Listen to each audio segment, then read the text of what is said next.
All right. Good morning as you're coming in. Good morning. Good morning. Happy Sunday. Good to see everybody. Good morning, Michael. We're going to give it just a minute or two to let audio turn on. Let everybody get settled in. You should see my screen. You should hear me. Good morning, Leonard and George. Couple of new names. I know, George, I've seen you a couple of times. A few times. It's good to see you. Welcome, Leonard. Glad you could join us. I hope you have I love it, Leonard. I love your good morning. That's how I tend to say good morning. Mm. I hope you're on coffee number 2, maybe more, depending on where you're located. Sandy just joined. Sandy's coming from the other side of the world. It's New Zealand, isn't it, Sandy, or is it Australia? I forget which one. Tell me which one. Good to see you. All right. 2 a.m. in Australia. There you go. All right, let's get started. Welcome out. Got a good group. Hopefully, we'll have a few more of the regulars joining us, but welcome to the Market Watch Group weekly market prep. I probably say it every week. This is my favorite day, right? We're meeting. It's Sunday. Everything's been settled for a couple days. We've had a chance to kind of relax after trading and decompress. And now we're ready to come in and get a nice, fresh, objective look at the market. And we're not coming in thinking about our trades, right? We're coming in thinking about the market. What are the conditions? Do we have the same conditions? Is there anything that's changing? And especially for those who are new, this is a pretty comprehensive look, but it's not everything, right? Sometimes we'll go look at the strength of the dollar. We'll go look at some specific components of the market. This is our starting point. This gets us a foundation of what kind of market are we in? And then subsequently, how do we want to trade as a result? So it just sort of sets the tone for everything else that we do. Here are the disclaimers. As always, remember, educational, illustrative purposes only. We are not advisors, nor brokers. Make sure you've done full due diligence before making any trading decisions. And lastly, our agenda. Don't forget, and I'll put one out this afternoon. I'll put out a with some new people. I'm going to put out a new invite for Discord. You got to get on the Discord channel, and that's where the alerts are going to come. The alert information is going to come through Discord. So I'll send with a link and the instructions to join and get in with the group. Because this week on Friday, we had an alert that came and I was trying to use a template for it. It didn't work. I got a little flustered with it. I'm still learning the technology myself, but that's what, that's where it will come from. And I'm expecting alerts to start coming regularly that will come from our watch list. I'm not going to just sneak a new stock in. The alerts become part of the continuity of our process, right? The watch list that we work on Sundays based on the sectors that we think are leading is where the alerts are going to come from, because that's where our trade should. These are the stocks we know. We watch them every day, right? We know how they behave. So there's an advantage to that familiarity. Okay, so we're going to do our market posture. We're going to look at the economic calendar for the week ahead. A little preview. There's not much. We'll see if there's anything missing. And are there any sectors that we believe are strong that are maybe unrepresented or underrepresented? I would say not unrepresented. We have every sector covered. I would say, is there anything we believe is underrepresented on our watch list relative to the strength and conditions we see in sectors? A little bit of watch list maintenance. I think I might have dropped a couple of things just like as I'm looking through it. Sometimes I'm just like, I'm done with this and I throw it out. I should probably wait and do it while we're doing it together, but you'll see it as we get to it. We'll do some watch list maintenance. If there's something that we're just not going to trade because it broke down, Intel, for example, right? Do we want to keep watching? AMD is strong, Nvidia is strong. Intel got beat up on earnings. Do we keep watching it? Do we see if it recovers, or do we just focus on the strength? That's the kind of a thing we're looking at when we do watch list maintenance. Early week shopping list. So we're going to see what are our setups. What are the setups for me? The setups we're developing in financials, the financial sector, right? That's a good place that trades were starting to line up. And then we're going to talk about the trading plan section of the week. I cannot believe we are on section 6 already. Just like that. Just like that on section 6. So 6 of 8, mind you. And section 6 is really about less about writing in your trading plan, more about committing to your record keeping process and creating some kind of a habit of a cadence that has really guides you in making sure section 7 is analytics. You can't do section 7 if you don't have section 6. We have nothing to analyze. There's no analytics. So we need records to analyze. We need logs. The logs that we use, we have both stock and option. I like them. I think they're simple and yet can provide us a ton of information, a ton of insight into what's going on and what we can improve and where we need to look to fix things. So that's what we're working on. Logs this week. Okay, let's dive in. Questions as they come, as always. Let me move this over to my other screen for a second. Oh, no, let's move you over. Okay. And let's get a chart back on the other side. There we go.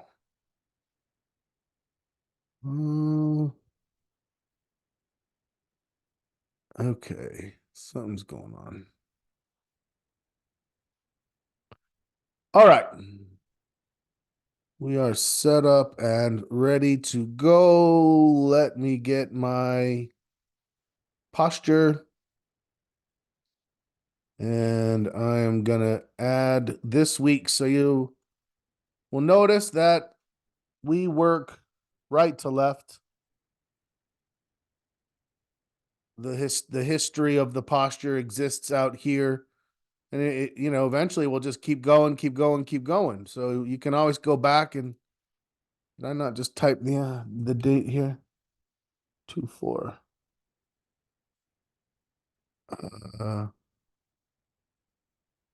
Wait a second. What's going on?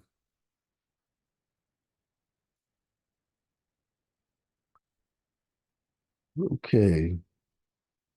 February 4th. Today is my daughter, my baby. It's her birthday. She's 19. I feel old today. I'm just, having a personal moment. Gonna drive up. She goes to school at Utah State. It's about 2 hours north of me, but we're gonna finish up here and make a trek. Go see her. Anyways, okay. February 4th. What do we know? We know last week the long-term trend, we actually knocked it up 1/4 of a point. If you are new, I'm going to take 1 second and tell you that if you're new, you are going to want to go to the content library. In the content library, we have a video about the market posture process as a whole. There is a video for each one of these components in here because today you're going to be like, "Ooh, he went fast. I'm not sure I caught that." So each one of these components, there's about a 12 to 15-minute video describing like, what are we doing with it? What does it mean? What are the implications? How are we scoring it? You'll notice that there's a number here.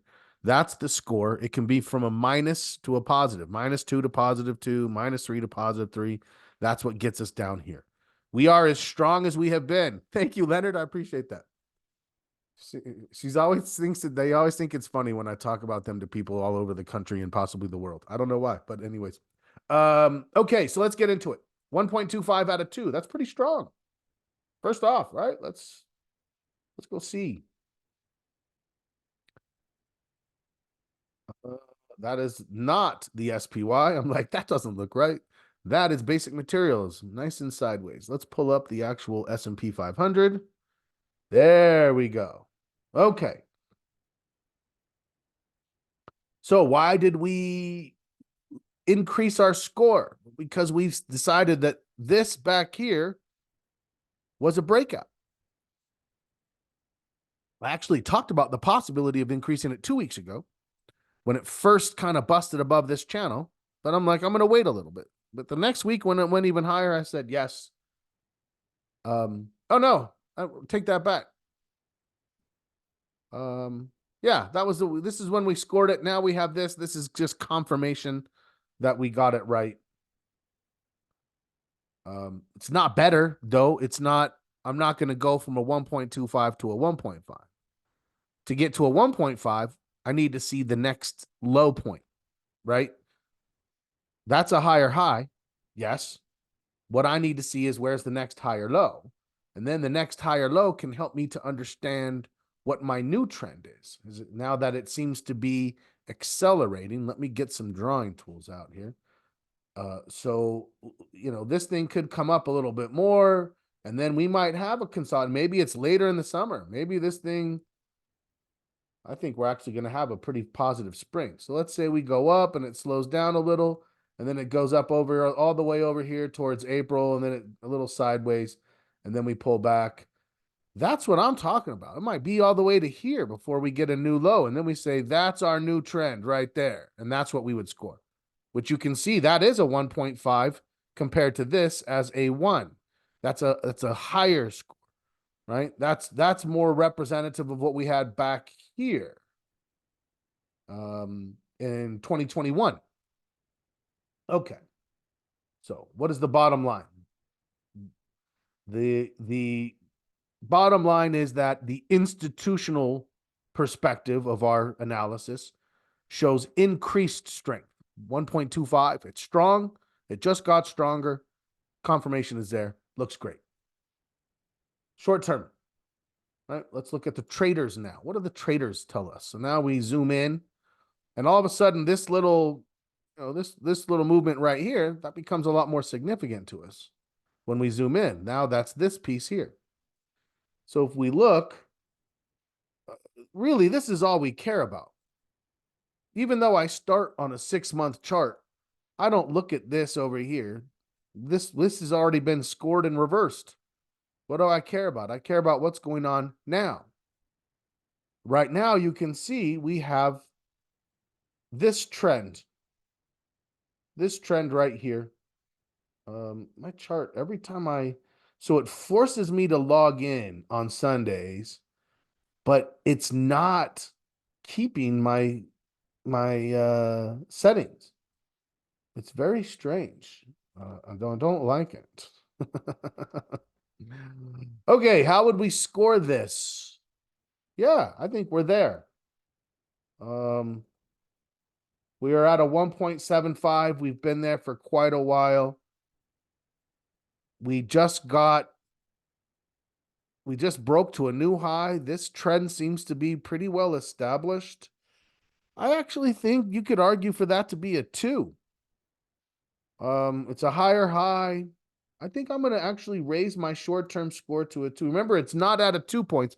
Long-term is 2 points. Short-term is 3. It's a little bit more important to us because we're short-term traders. It's our long-term is institutional, which is important because they're way bigger than us. They're the ones who have the ability to push the market.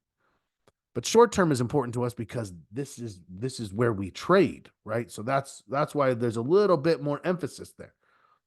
And when I look at that, I think to myself, if I'm scoring this, let me just draw a quick set of lines, right?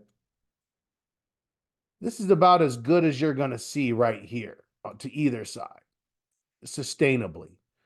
So if you figure up there's a 3 and down there is a -3 and right here is a 0, right? What's the trend?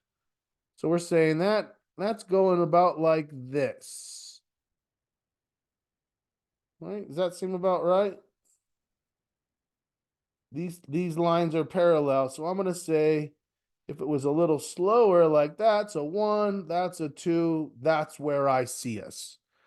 All we're measuring here is trend. Trend without, we don't care about support and resistance right now. That's trading posture. This is market posture. Market posture is what is the strength of the trend right now that we see and have been seen. So yeah, okay. 2. Perfect.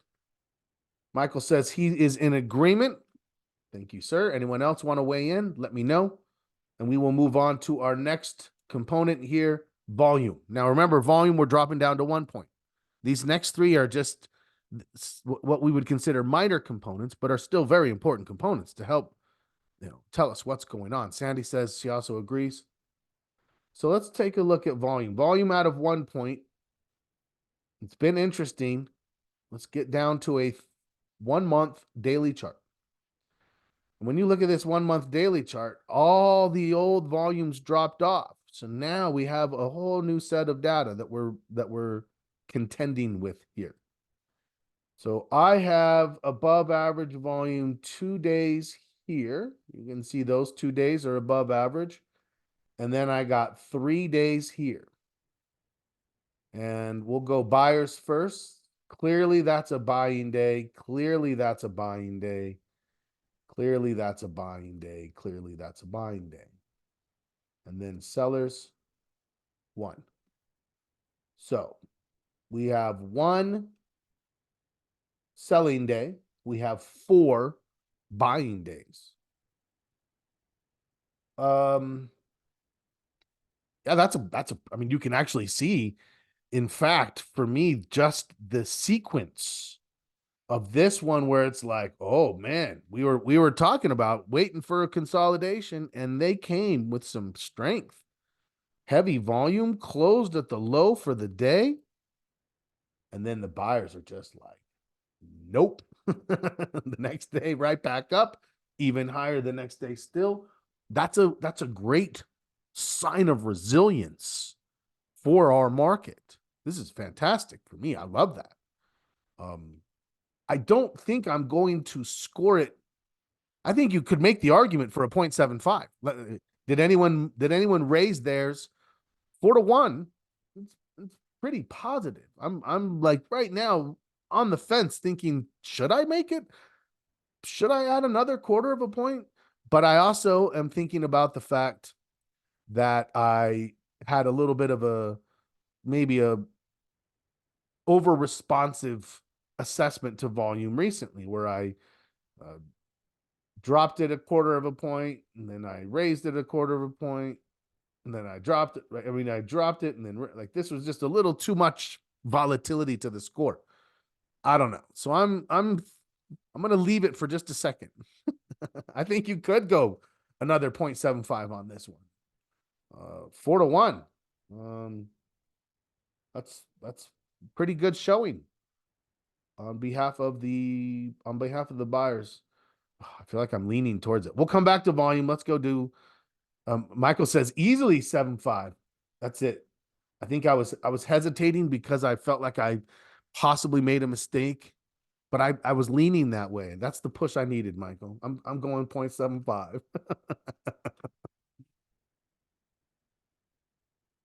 It's 4-1, right? I mean, they overwhelmed them. They sandwiched them. 2 buying, 1 selling, 2 buying. Yeah, that's a 0.75. They sandwiched them. Love it. Let's keep going. Major market. Major market. Dow, NASDAQ, Russell, S&P on a relative strength assessment over 4 time frames. That's what we're doing here. Let me get rid of this. Okay. It's always interesting to look back at where this puts us, right? When we first started the Market Watch group, we're getting up closer to a year now. We were looking at the tail end of the bear market. when we're looking at that, right? We were looking at this bear market that had been uh, coming down, and as we recovered from that, we saw a lot of defensive strength. But now we have what? We have this strength in the late summer or the late spring, early summer. Then there was the consolidation slash correction. We corrected here, and then now what do we have as we move forward into the next bull movement? Okay, so we have the Nasdaq easily on top, setting a tone for strength. S&P in that middle position, perfect.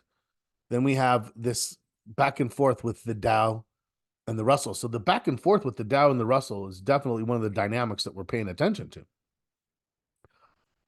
Overall, this is strong, but not like ultra strong. It's not like the small caps are in place here.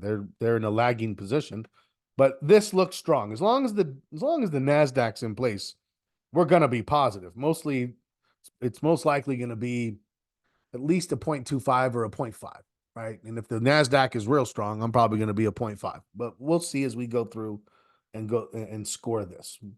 The basic premise here is we need the Nasdaq to lead us. Apple, Microsoft, especially, just the size of what they represent as a portion of the indexes themselves are just significant in how things are going to behave. Let's go down to 133 days. So we went from 9 months, now 6 months. Now on 6 months, you can see Nasdaq still holding that leading position, but the Dow is showing bullish strength. It's not defensive strength, in my opinion. I don't see that as defensive. I see that as bullish strength, because you can see there is almost lockstep correlation between the Dow, the Nasdaq, and the S&P. From late July until now, they are behaving almost identically, other than there's been a little bit of a bump in the Nasdaq, which is most likely due to some of the strong earnings that they've been having. But yeah, it's interesting, right? And then the small caps are just really trying to adjust to the extreme, maybe not that extreme, but we were definitely over expectant of the Fed, right? We've seen a significant adjustment from when we think we're going to get a cut and at what probability. We'll take a look at that here in just a minute. But that's going to have its greatest impact on small caps. If money gets cheap again, small caps can be phenomenally successful. But when it gets a little uncertain, you can see what happens. Back here, from late October until late December, that's when we really started getting these, the Fed's going to cut. They're going to be aggressive. I mean, UBS, the enormous bank, said they're expecting 2.75 in cuts. That's madness. You have 8 meetings, right? There's no way. And yet, then so in that environment, when everyone thinks money's going to get cheap again, everyone's like, small caps, small caps, small caps. Look how much it caught up. But here in January, as we've tempered our expectations, who's that going to impact? Everybody else kept going nice and steady. Small caps, I don't know. So that's where our concern is in this market. Are small caps going to be able to maintain some bullishness based on the adjustment they're having to new Fed expectations? Okay, let's go to 66 days. 66 days. What do we have? The Nasdaq on top, and there's the Russell. So from this time frame, where it's mostly starting in that October rally, during that October rally, the the Russell was the strongest. It got way up here above everybody. And now as it's tempering, you can see it's kind of settling back in. It's still barely holding on to a slight leadership position. There's some concern, but I would say still bullish. It's still holding on. We believe it holds on until it hasn't. Would this be a 1? No. 0.75? Yeah. Yeah. We've got strong NASDAQ and trying to hold strong Russell. I'd say that's a 0.7. It's not a 1, definitely. But it's a 0.75. So I feel pretty good about what I see there. Michael says he agrees. Love it. It's nice to find consensus, right? Or have a spirited discussion about why we may be right or wrong. Certainly would love to be challenged if necessary. Yeah. Okay. Okay. What else? Sectors, same analysis. Same analysis. Now remember here, we're scoring this, but we're also looking to make sure that we know what are the primary sectors we're going to be trading in. And like much of 2021, no, 2023 and 2021, sorry, like much of 2023, technology and communication services are going to be top of the list, right? Top of the list. Very strong. There should be plenty on our watch list from these two, especially. And there is. Then we move down. Now, on this perspective, we have discretionary. Discretionary was doing okay. Yeah, but we're not going to, it's still in the lead. It's a leading here, but you can see how it's going sideways and down. Definitely some concerned. On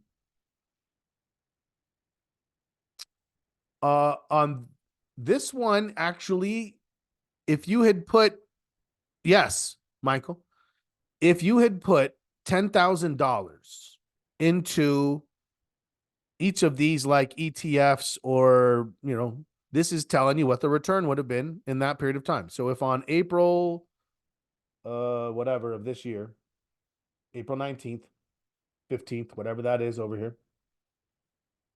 Yeah, April 19th. If you had invested in the NASDAQ or XLC Communication Services, you'd be up 35% just buying those and holding those from that period. That was a bullish run for sure. Okay, so what do we know? We know that's the market right there. So in this period of time, communication services and technology really carried the market for a lot of it. Discretionary held its own, as did financials. Industrials just a step behind. Those are our 5 growth sectors. In a bullish market, those are the 5 we would expect to lead. So, yes, this is setting up the tone for a bullish assessment. Down here, what do we have? Healthcare. It's kind of a hybrid. Materials, the same, right? Materials sometimes will track with industrials, but it can be sensitive to inflationary pressures. So if you see energy expensive, materials tends to get that way as well. Then you have energy down here. That's inflationary. Staples, that tends to be more defensive. Utilities, more defensive. So yeah, this looks great in this time frame. But now we see, does anything shift as we start to zoom in? No, looks better.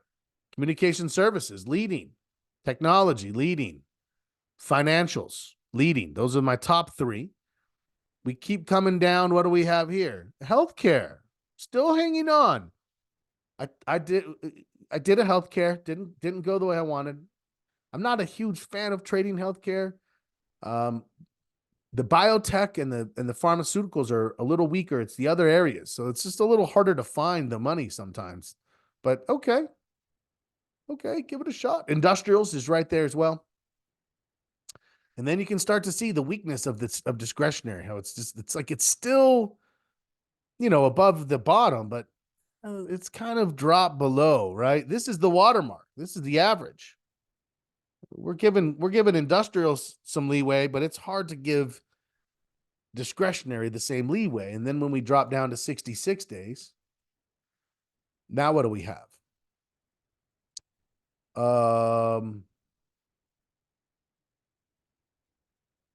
Yeah, so now you can see this is the percentage up from this date. So it's a 0 here, and then what are we up now? So when we say it was up 24%, it was actually up, down, and then we made a bunch of it right now.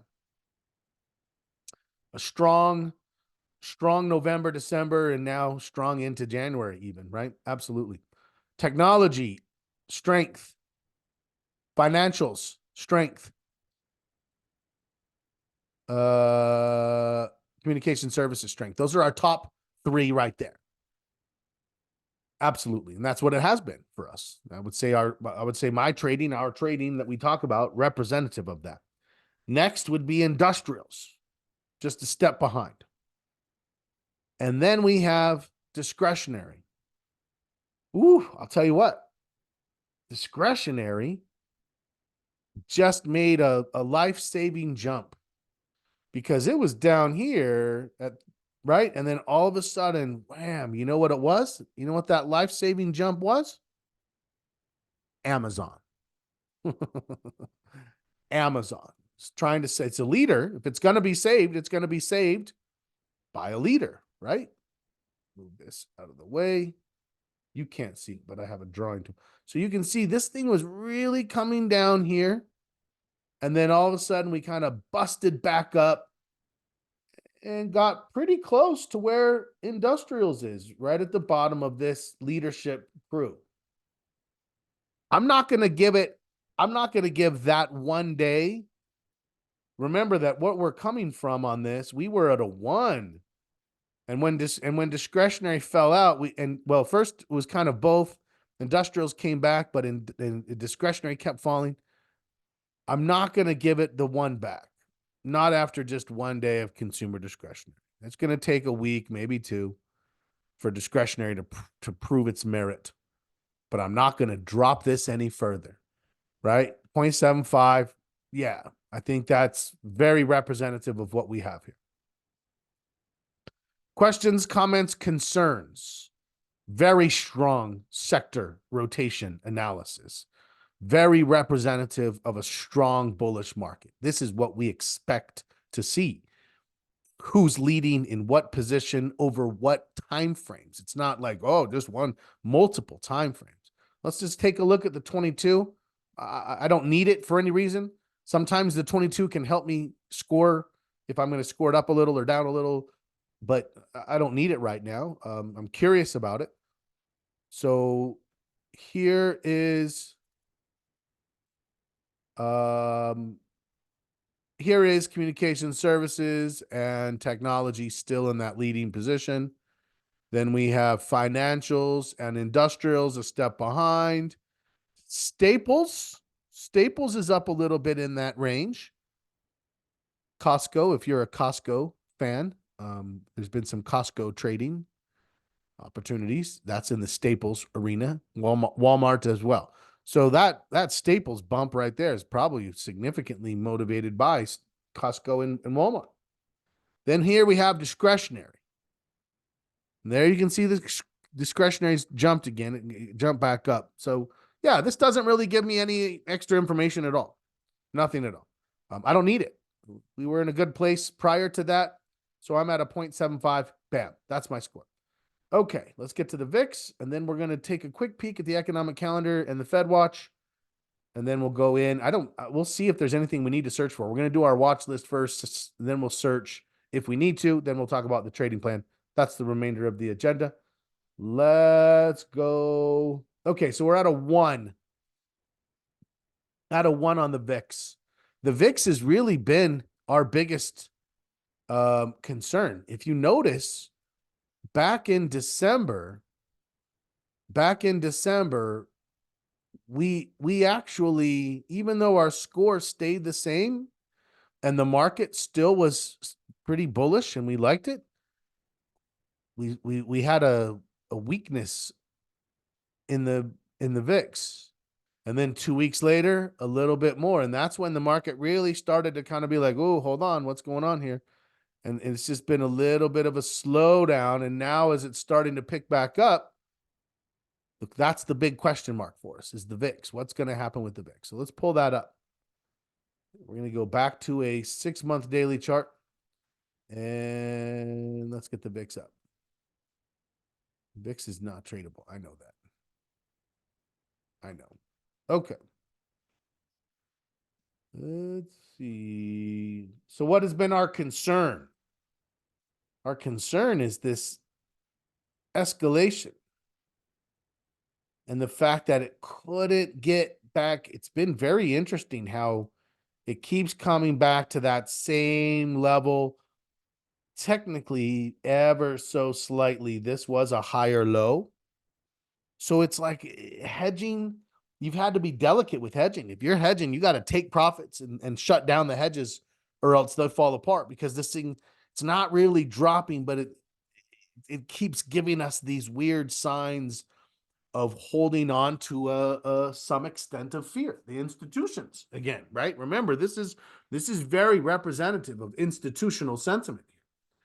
Now, it never went parabolic. Parabolic looks like this back here, right? You look back at this back in September and October when we did have a correction. We did have a bit of a parabolic VIX. And that got much nastier than what we've seen, obviously, here. Our concern is that if it does get nastier, that's this VIX escalation is one of the better representative signs. What do we have going on now? Well, right here, we were a low of 1387. Then we closed at 1385. So we closed literally 2 cents below. Why is that significant? Just like this right here was a higher low by about 7 cents to the one prior, 7 cents, maybe even 5. The fact that this closed lower means that we think this was a high and it's now confirmed that it's done being a high. You might think, well, that was a red candle there. Well, yeah, we can get red candles and then keep going higher. We need to confirm it. So if that's a lower high than this one, and I will tell you right now, I looked into, let me change my color. I looked into this. That didn't happen. That's a bad, did you see my green circle? That didn't happen right there. On that day, it never actually got much above the body down below. I'll show you what I mean here in just a second. So I'm not counting that because that didn't happen. It's only over here now. That's the high point. So it's a lower high. Lower high means what? Means I give it an extra quarter of a point. Yeah. What's the expectation if it's a lower high? My thought is this. Now that I've changed my color, I guess I'm going to keep it this way. This is what we're looking for now. And what would be really big for us, the only way I'm going to give it another quarter of a point is if we can have a bullish move that breaks this low, quarter of a point.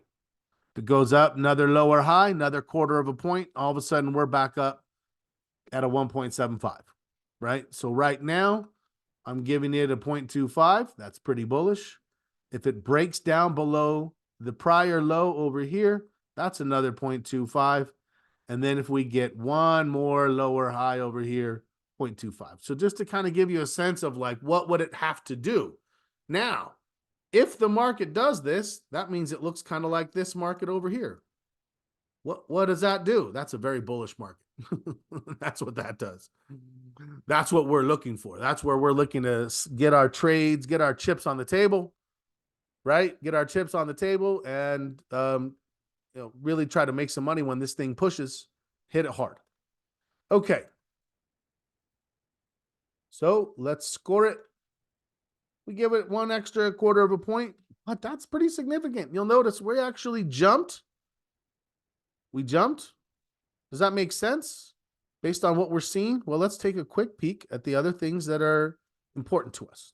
Number one, the economic calendar. Let's just review last week's economic calendar first and foremost. Last week, what did we have? We had job openings better than expected. but not by a lot, better than expected, and 9 million jobs. 9 million jobs, which is about 1.7 for every unemployed worker based on the unemployment rate. Positive, strong for the labor market. Remember, that's one of the things we're constantly looking at.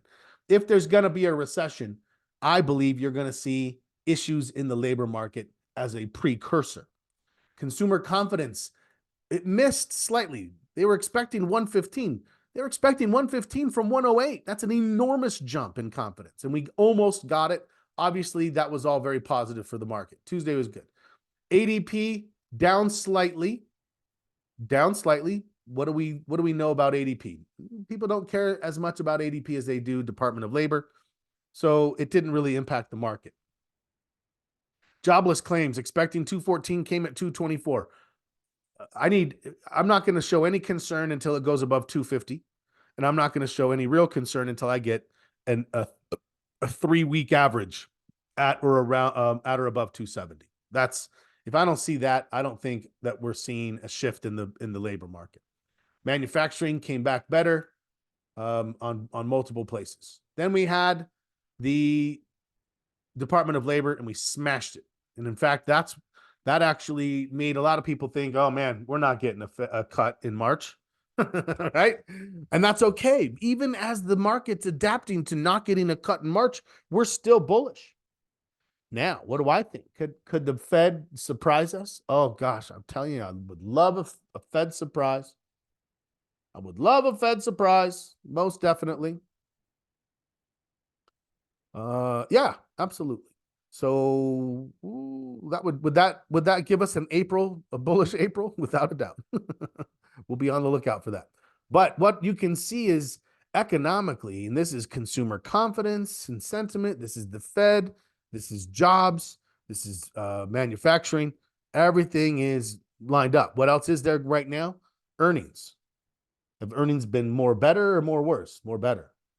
Certainly there's been some misses, but there's been some amazing financially, technologically, in the technology sector. That's the market we're in. So let's go take a look at the Fed watch real quick. Then we'll go look at our watch list. What do we know about the Fed? We know we need to reload the page. What do we know? This is for March. And actually, there was even a little shift. This has gotten a little better. At one point on Friday, it was 4-1 against. Now it's about, it's closer to 1.5 to 1 against. So all of a sudden, you've got people like me like, oh, well, maybe there's going to be a surprise. The more people think that there might be a surprise, the more you're going to see that probability saying, oh, yeah, it's 1.5 to 1. For a while there, we were back and forth, 1 to 1. Now it's more likely to not change than to come down. We'll keep an eye on it. We'll see. It's an interesting component of what I'll be glad when we actually stop watching this. As soon as like we get to a stable rate environment and we feel like the Fed's like, okay, now we can kind of relax and coast. Then we can stop watching this. But right now, the Fed is just such a significant aspect of the market. Okay, so what do we know? We're at 6.5. I'm definitely looking for. We're in a bull market, so I'm looking to buy the dips. Right. Let's get this back up. Let's get to the watch list. Let me get a paper so I can make notes for the email. Let's get started. Okay, what's tradable? Apple's crazy. I mean, it gapped down on its earnings and then it got all of it back. So it's almost kind of like it never really, I don't know. Do we look at this and think that this is still a higher low? It technically got down here to this same level. I'm going to go back to red. Red stands out more. However, if we were just to discount this and be like, that was just an overreaction, that's our support level. And it turned next week like this. Look at your stochastics. That looks pretty good. If you got one more day here, would you say that's viable? I would, yeah. I mean, you have to just sort of discount that because I'm not going to come put a stop loss underneath that. That's for damn sure. Right. And if we get this, I wonder what the Heiken Ashi look like with something like this. This is interesting. Yeah, you're 2 days away, probably. I mean, maybe you could go straight to a white candle, but I would say I'm one day away from what I might consider. I'm putting Apple on my list. Agree, disagree? What do you guys think about Apple? Maybe I'm just prone to Apple, but it was a nice recovery. I was in the mall yesterday and I saw their little headset. That thing's 3,500 bucks, man. That's crazy. 3,500 for that headset. I don't even know what it does. Does it take you into like an alternate reality? Maybe. Perry likes it. Sandy likes it. AIG. I'd say AIG is close and could still have an opportunity showing up. Financials. There's time before earnings still on this. Let's keep an eye on that. AMD. AMD was tradable on Friday. We talked about it. I'll still keep it on my list. That was a trade early Friday morning. Potentially anticipatory on Thursday. Definitely confirmed on Friday. Okay, we'll keep an eye on that. Amgen, no. Amazon just had earnings. Nothing we can do with that. AXP, I don't know. There's going to be some hard decisions in financials where you might have to say that was the flag and we're breaking out of it. And if that's what you think, this stochastics is not helpful. If you're trading the flag, you're trading the flag, and that's it. So you're wrong if it breaks back into the flag. So you could think to yourself, I'm putting the stop down here. And what am I looking for? That's your risk right there. What am I looking for? I'm looking for the flag and maybe not the whole flag, but a good chunk of it to happen again. So I'm thinking it's going to put me up here. Okay. That's where you're getting, it looks like it could be a 3-1, right? That would have been on Friday. You can decide if you think that's what it is, or you look at this and you say, you know what, it's overbought still. I'm going to wait and see. I'm going to see if this gives me a consolidation and this thing was just a little overextended and it comes back down. Maybe at the halfway point of that, it gives me a trade over here. I like that too. I mean, you know, that if you waited for that, the problem would be if you wait and it does this and you're like, ah, hell, I missed it. Okay, there it is. That's what you're looking at with something like this. And you're going to see something like this in other financial stocks, I promise. Here's Boeing, nothing in Boeing yet. The Boeing consolidation angle has shifted. Now it's like this. At some point, regardless of what you think, they do make a lot of planes that are necessary to fly around, and it'll break back up, come back down, high or low. And at that point, I'll be like, yeah, okay. Yeah, okay. That was the point it happened last time. It was coming down, it broke out, but it failed. So then what? Then we redraw our consolidation lines. It breaks out, it comes down, it turns, bam, that's the trade. Or anything after, but everything after would have been tough. There was nothing there. So, all right, that's Boeing. Interesting to watch. Probably not tradable for a little bit. BK is setting up for me. Again, financials strong, new highs. Here's the flag. Could it keep coming down and come all the way back to this level? Yeah, and if so, it's not a flag. Then it's just a bounce. Great. But if it were to break out of this, and I think it's a flag, then that becomes a trade. And this would likely turn as well. And you can see the whole time this thing's been going up, we really haven't barely ventured outside of the overbought territory. So you can't think, oh, my stochastics is going to come all the way down to the below 30. It's not. Don't look for it down there. You won't find it. BK on the list. BLDR. This is one I took. I kept a little bit of it. Anyone else take this or in this?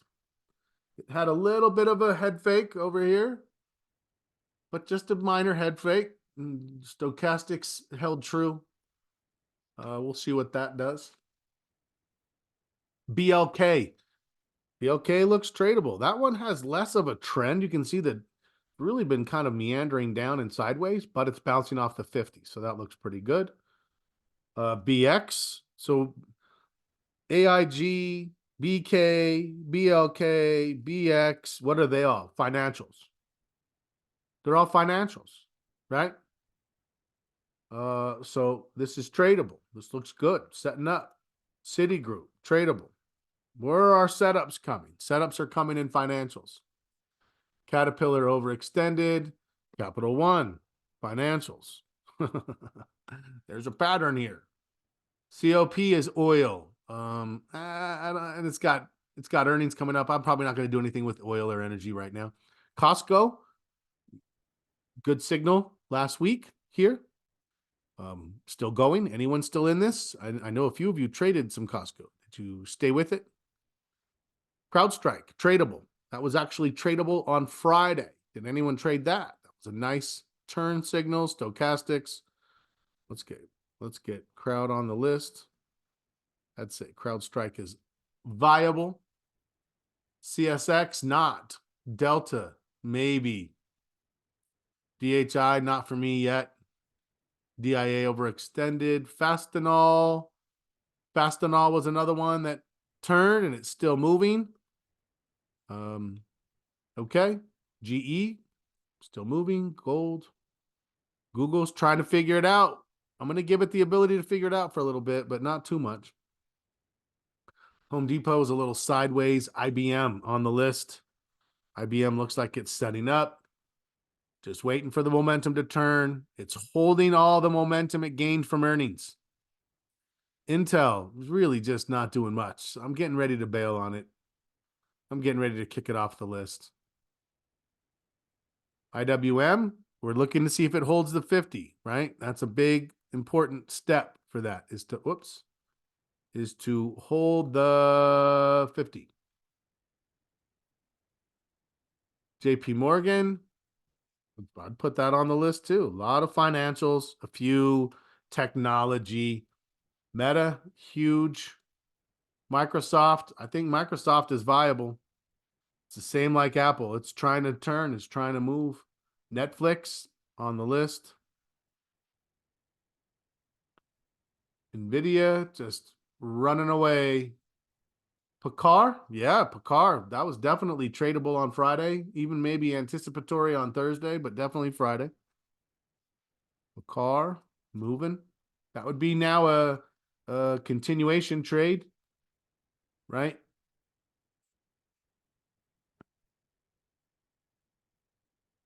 QQQ turning, looking strong. SMCI overextended. SPY looks strong.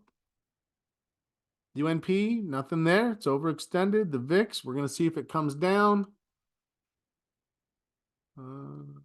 Waste management, overextended. Walmart, overextended. Okay, so here's the sectors real fast. XBY or XBI.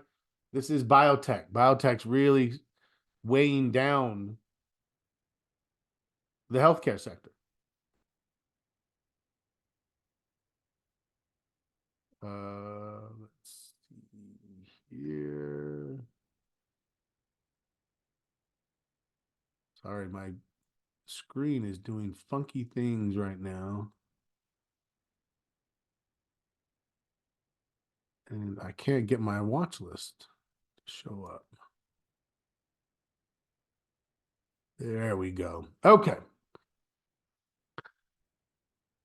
Communication services obviously continuing to be extremely strong.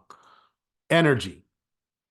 It had some momentum. We have to pay attention to that. If it doesn't drop back below this 81 mark, then I'm going to say there may be a little bit of an increase in energy for a little bit. We'll see what kind of an impact that has. Financials looks very strong, right? Industrials, very strong. You can see where we got a little concerned here in January, and it's allayed those concerns. Technology, very strong and bouncing. XLK, I would put on the list of tradable. Staples, a little bit of a bump on Staples, but not so much that I think it's defensive yet. I think this is just a nice, stable, bullish. Of course it's bullish. Everything's bullish. We don't expect Staples and utilities to go down. Sandy, I'm going to have to pull that up tomorrow. Remind me tomorrow. I've got to find where I lost my page for that one. And I got to re-find it, or I'm going to produce a new one. When we see financials very strong, press says, should we or could we just play the XLF? Absolutely. All of these sector ETFs are high liquidity. They have viable options for sure. You can see XLF trades 12 million shares a day. Yeah. Oh no, that's XLP. XLF trades 40 million shares a day. Absolutely viable options in there. And you don't got to worry about earnings. Well, okay, a little you do, but yes, I like ETFs as a viable alternative. XLP strong, but not defensive strong, just kind of a nice, stable, bullish strong. The other defensive sector, utilities, is weak. There's nothing there. No one's looking defensive right now. Everything looks bullish. Healthcare still looks strong as well. Consumer discretionary, oh, we were concerned as could be. And then it broke out, and it's like, oh, okay, there we go. So, yeah, all right. We got a good watch list, but it's mostly financials, couple of technology. That's where, if we have a signal on the alerts, that's likely where it's going to come from, is that list.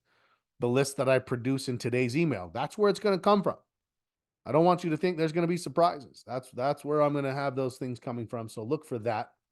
And lastly, as we said, we are now on to section 6, which is record keeping, right? 6 is record keeping. So what do I want to do? I want to make sure that I have, whether it's the option log or the stock log.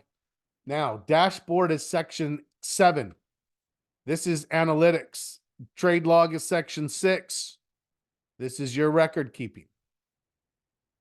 So you come in and you log. This is for 2 trades. I have a 3-trade version that I'm going to make available that Steven from the group has helped produce.